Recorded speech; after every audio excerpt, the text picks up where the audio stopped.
Fala minha gente, tudo bem?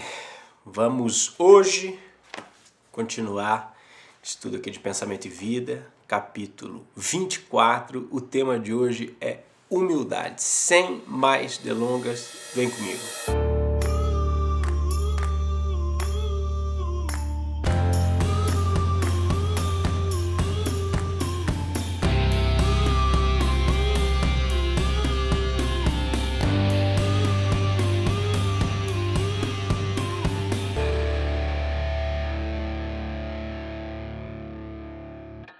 A gente tem uma ideia meio errada de humildade ou de humilde como aquele cara que é o bobo, ou o efeito de bobo, aquele cara que não tem autoestima, que se prostra diante de tudo, né? Que dá razão aos outros por tudo, etc e tal. A gente tem uma ideia meio distorcida quando a gente fala que é necessário, é um exemplo de humildade. Então humilde tem que ser pobre, né? O humilde não tem que ter recursos, né? Ah, aquela casinha tão humilde, quer dizer, sinônimo de pobreza, sinônimo de falta de recurso, sinônimo de tá ali, na miséria, né? E é muito louco, porque o Emmanuel coloca nesse capítulo um verdadeiro show de humildade como compreensão dos propósitos e das leis universais e sintonia com essas leis universais. Isso é muito interessante. É compreensão da grandeza do todo, sintonia com as leis que regem o todo, com as leis universais e de alguma forma deixar-se fluir diante dessa consciência da grandeza do todo. Dá uma olhadinha só no que ele vai dizer. A humildade por força divina reflete-se luminosa em todos os domínios da natureza, os quais expressam efetivamente o trono de Deus patrocinando o progresso e a renovação. Magnificente, o sol, a cada dia, oscula a face do pântano. Oscula é beijar, né? O ósculo santo é o beijo, né? Osculou a face de Jesus antes de traí-lo. Ósculo é um nome bem ruim para beijo. Porque na verdade, beijo é um nome muito mais bonito. Se você preferir em inglês, kiss, né? Em espanhol, beijos, né? Agora, ósculo é de matar, mas é português, tá bom? Então o sol cada dia ele beija a face do pântano sem clamar contra o insulto da lama. A flor sem alarde incensa a glória dos céus. Filtrada na aspereza da rocha, a água se revela mais pura e em seguida as grandes calamidades. A colcha de erva cobre o campo, a fim de que o homem recomece a lida. Veja, como ele disse no primeiro parágrafo que pela força divina a humildade está refletida, está expressada, está exemplificada nos domínios da natureza, ele faz uma situação, né? Quer dizer, o sol, que é uma estrela maravilhosa, não se queixa ou não reclama de derramar a sua luz sobre o pântano, por exemplo, um pântano lodoso, mal cheiroso, etc e tal. A flor incensa silenciosamente, né? Quer dizer, ela perfuma silenciosamente, ninguém toca alarde. Nenhum desses elementos que ele traz, como a água, por exemplo, que é filtrada ali entre as rochas e depois acaba encontrando a calamidade humana, né, nos rios. Quer dizer, nenhum deles está tocando a trombeta diante de si, se achando grande, poderoso, essencial, insubstituível, coisa do tipo. Cada um percebe, ou cada um está onde deveria estar. Cada um está expressando o propósito que deveria expressar. Cada um está manifestando a que veio, manifestando sua própria natureza, sem alarde, sem mais nem menos. Não é excesso de autoestima, mas também não é falta de autoestima, né? Olha só, a carência de humildade, que no fundo, e aqui traz a primeira definição genial, é reconhecimento de nossa pequenez diante do universo. Veja que definição, cara! Humildade não tem nada a ver com, cara, andar mal vestido, não ter autoestima. Não tem nada a ver com isso. Humildade é reconhecimento de no fundo, humildade é reconhecimento de nossa pequenez diante do universo.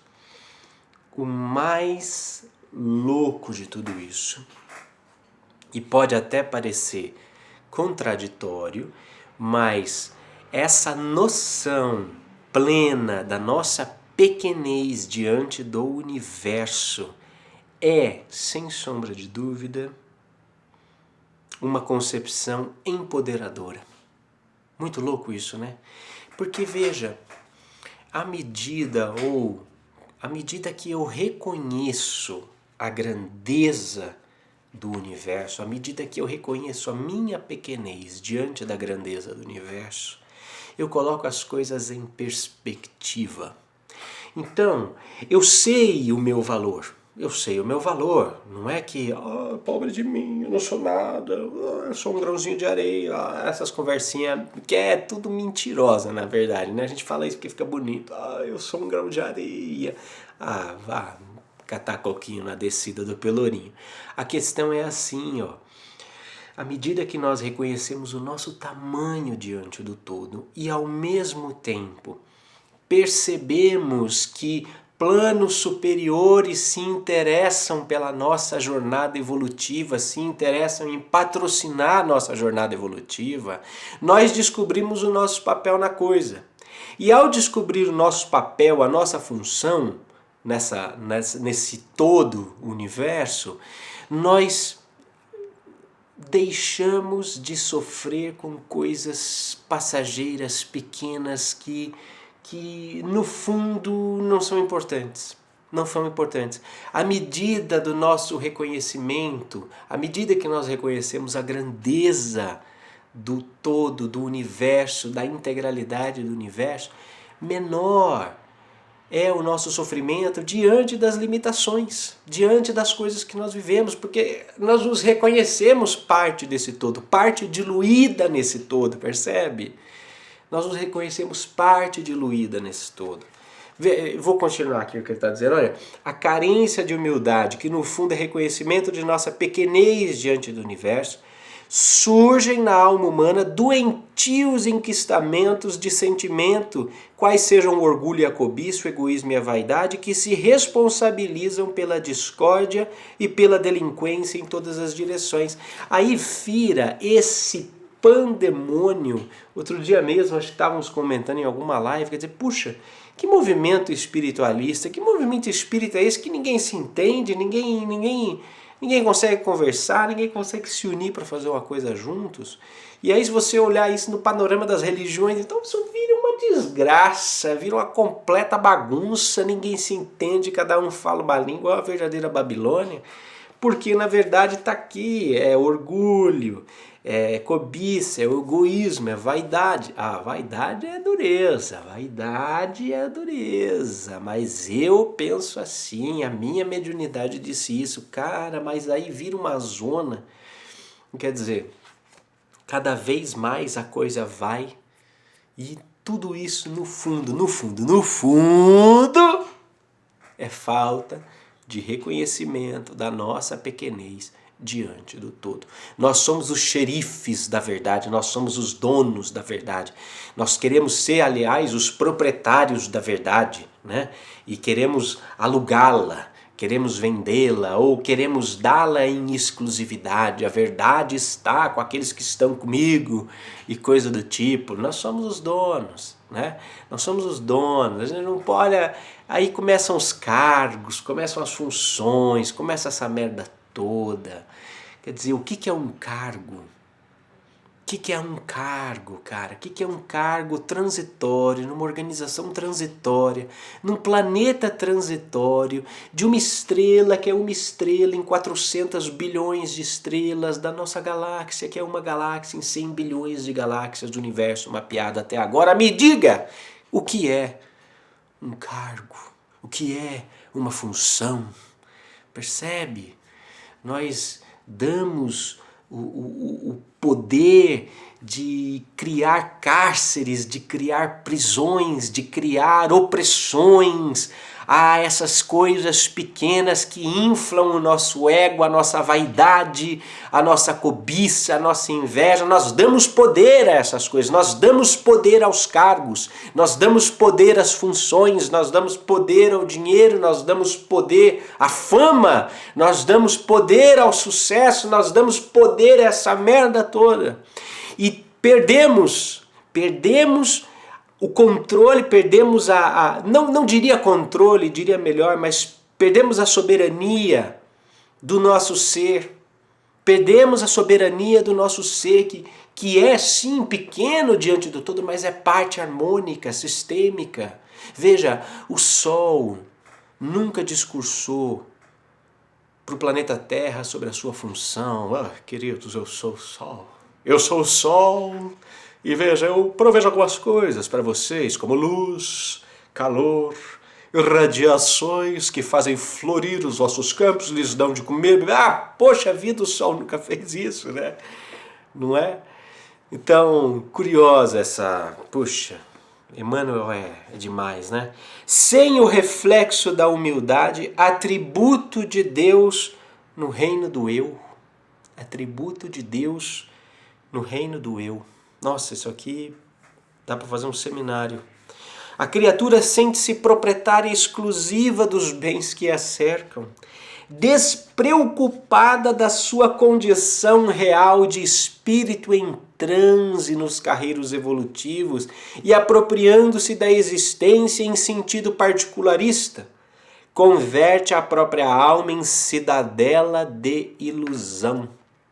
Interessante, cidadela de ilusão, né? Se fecha, cria-se muros ao redor para se viver uma vida de mentira, uma vida onde as coisas são minhas, onde as posses são minhas, e quando na verdade nós somos todos nômades planetários, nômades espirituais, nós estamos passando e vamos, né? Dentro da qual se recusa ao contato com as realidades fundamentais da vida. À medida em que nós inflamos a nossa importância a partir daquilo que nós atribuímos poder e demos propriedade e consideramos como nossa propriedade, nós vamos nos fechando, vamos nos cercando, e podem ser castelos de posses, como podem ser castelos de convicções sobre a sua própria importância, o seu legado, aquela coisa toda.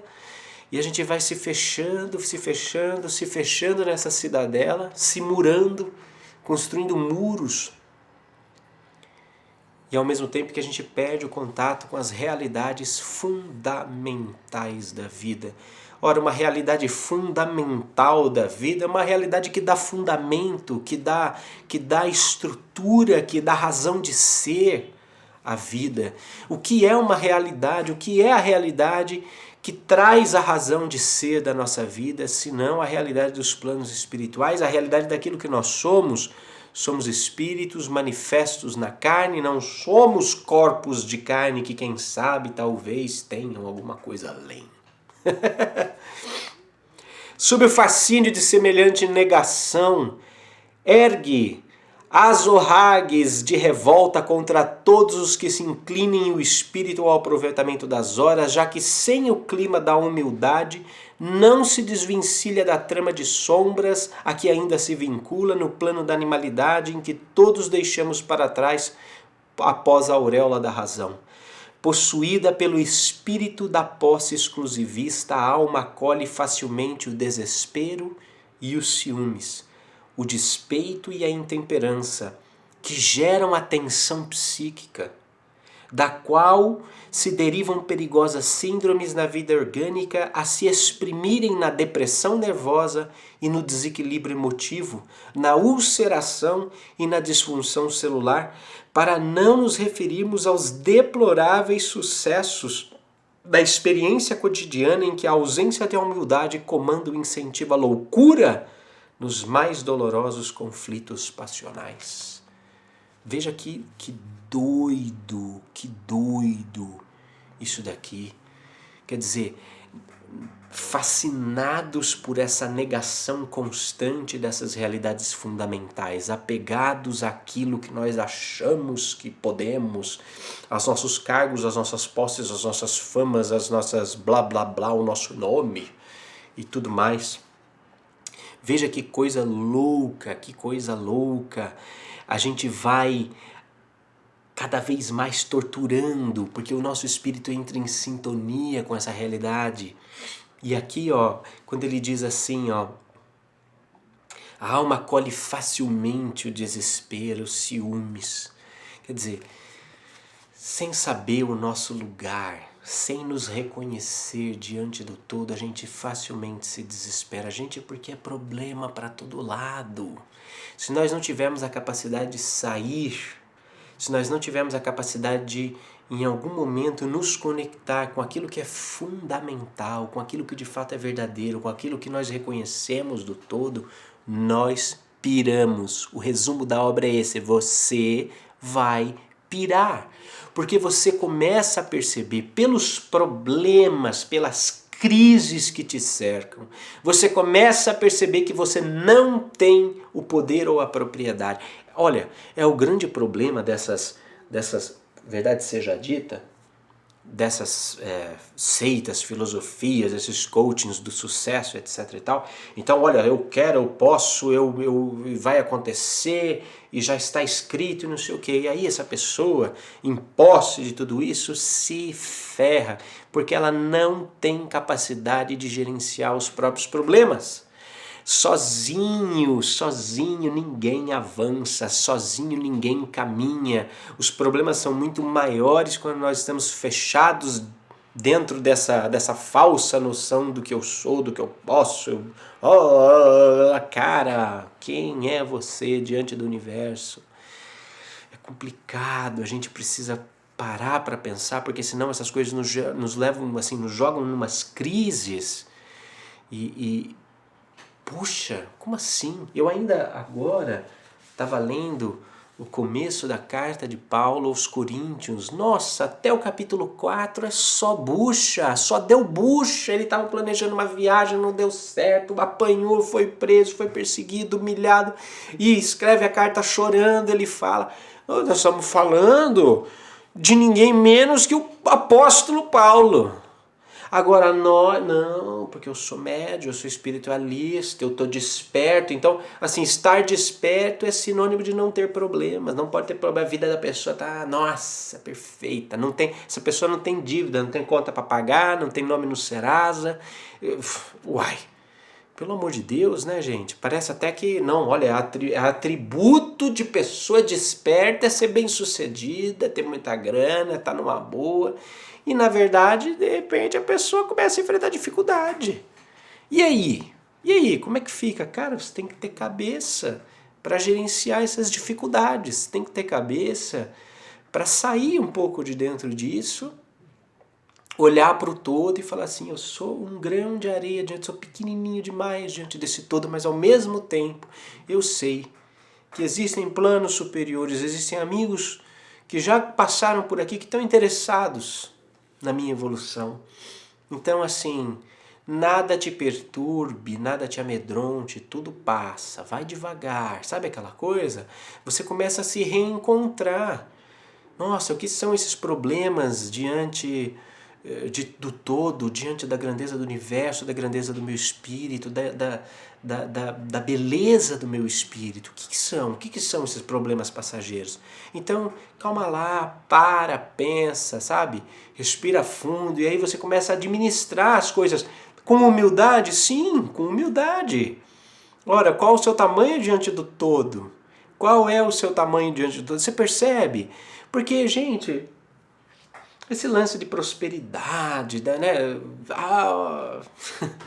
Jesus vai te dar em dobro, você cria suas realidades. Tem que... Cara, vamos botar o pé no chão, é legal. Claro que a gente cria realidades. A nossa mente afeta o funcionamento do nosso corpo e ao nosso redor. E agora, tem uma passagem fantástica de André Luiz com o Lísias que fala assim, é verdade, a mente determina o que vai acontecer, mas você tem que considerar se você está pedindo o que você está pedindo, se você está pedindo o correto, e o teu merecimento para isso. O que é merecimento? É trabalho, é esforço, é dedicação. Então tá, a mente cria realidades? Claro que cria realidades, não estou negando isso. Mas assim, eu sei o que eu quero, eu sei que eu quero o que eu quero, eu mereço isso, eu estou trabalhando para isso, etc e tal, alguma coisa, você percebe? A gente tem que ter muita maturidade, muita humildade, muita tranquilidade para passar pelas coisas, porque senão a gente cria um castelo de ilusões onde eu posso, eu quero, eu sou tal. E aí quando a coisa não dá, a gente se frustra, cai em frustração, fica uma desgraça, oh, meu Deus do céu. Ao invés de, putz, a coisa não deu certo, deu uma zica total. Qual que é a questão? A questão é assim, deu uma zica total, acabou minha vida, vou me matar, eu sou um bosta? Não, não. A questão é, calma, qual é o meu tamanho diante do todo? Nossa, o todo é muito maior do que eu, o todo é muito maior do que todos esses problemas. Começa a relativizar. Qual é a verdade fundamental da minha vida? Eu sou um espírito vivendo uma experiência na carne. Ok, se eu estou vivendo uma experiência da carne, tudo que cerca esta carne, tudo com o que esta carne se relaciona, tem a ver com as lições e com as experiências que eu estou aqui para viver. Eu escolhi estar aqui. Então tá bem. O que é esse bando de zica que está me cercando? O que é que eu tenho que aprender com isso? Percebe? Isso é o que vai construir o teu eu. Não é ficar num processo de negação, tipo, não admito, porque eu não sei o quê, porque eu faço minha realidade, eu quero ter uma Ferrari, uma mansão, um carro, ser famoso, ter um monte de mulher, pô, meu Deus do céu. Pensa qual é a função disso diante da minha jornada evolutiva, da minha jornada cósmica. Aí a coisa começa a mudar de figura. Agora, claro, meu amigo, não é para baixar a cabeça. Ser humilde não é abaixar a cabeça. Ser humilde é reconhecer o seu papel no todo, mas batalhar pelo teu merecimento nessa grande jornada. Percebe? Agora, a questão é que quando você reconhece sua pequenez diante do todo e você batalha pelo teu merecimento, ainda quando as coisas se realizam, o sentimento que você tem não é de conquista, tipo, eu sou foda. Muito ao contrário, é gratidão. Gratidão porque eu consegui me harmonizar com esse propósito, eu consegui trabalhar, eu consegui sair de um patamar e ir para o outro. Mas o que é esse ir para o outro senão uma grande estrada evolutiva? Você percebe, as coisas ficam, humildade é colocar as coisas em perspectiva nos seus devidos lugares. É atribuir ou dar o significado e importância que as coisas de fato têm. Nem mais, nem menos. Quem retrata em si os louros desta virtude quase desconhecida, aqui ele acabou com todos nós. Quem retrata em si os louros dessa virtude quase desconhecida, ou seja, ninguém ainda, pouquíssima gente ainda entendeu o que é humildade.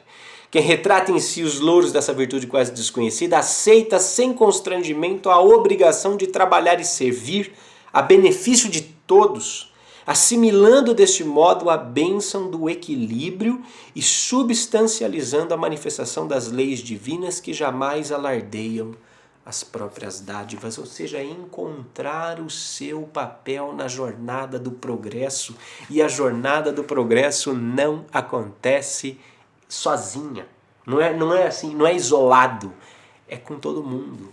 O Sol não evolui sozinho, a natureza da Terra não evoluiu sozinha, a biodiversidade desse planeta não evoluiu sozinha, a galáxia não evoluiu sozinha, tudo está num grandioso balé de substâncias, elementos, desejos, vontades, espíritos. É um grande sopão que vai aí se misturando. Então nada acontece sozinho. Humildade não é servidão, ele vai destacar. É sobretudo independência, liberdade interior que nasce das profundezas do espírito, apoiando-lhe a permanente renovação para o bem. Olha que fantástico, que fantástico! Nasce dentro de mim uma noção do meu lugar nessa coisa toda que me cerca, em todos os planos e dimensões. E da certeza deste meu lugar nasce uma trilha clara ou confiável em direção ao bem. E aí é que a coisa começa a ficar bonita, né? Cultivá-la é avançar para frente sem perder-se, é projetar o melhor de si sobre os caminhos do mundo, é olvidar todo o mal e recomeçar alegremente a tarefa do amor a cada dia. Cada dia. Veja que coisa bonita, gente. Cultivar a humildade é avançar para frente sem prender-se. Sempre avante, que questa é a coisa più importante. Sempre à frente, sempre avante, que essa é a coisa mais importante. Eu digo isso em todos os meus vídeos. É avançar, mas veja, é projetar o melhor de si mesmo sobre os caminhos do mundo. Qual é a minha parte aqui? Qual é o meu talento? O que eu faço bem? Eu toco bem? Eu escrevo bem? Eu projeto bem? Eu falo bem? Eu educo bem? Eu defendo? Eu argumento bem? O que é que eu faço bem? O que é que eu posso projetar nesse caminho? O que é que eu posso fazer de melhor? Fazer com amor? Fazer com virtude? É olvidar todo o mal e recomeçar alegremente a tarefa do amor a cada dia. Dia a dia a dia. Refletindo-a do céu para a terra em penhor de redenção e beleza, o Cristo de Deus nasceu na palha da manjedoura e despediu-se dos homens nos braços da cruz. Nós, às vezes, nos achamos muito evoluídos e queremos provar o sucesso da nossa evolução através das conquistas glamurosas. E ele mata aqui dizendo que o Cristo de Deus nasceu na palha da manjedoura e despediu-se dos homens pelos braços da cruz. Não espere moleza dessa vida. Não espere moleza dessa vida. Não espere que tudo seja fácil, tudo seja barato. Não espere nada disso. Mas tenha a tranquilidade de saber de onde você veio e para onde você vai. Isso é o que vai realizar o teu propósito sobre a face desse planeta. Tchau, sempre avante, questa é uma coisa bem importante.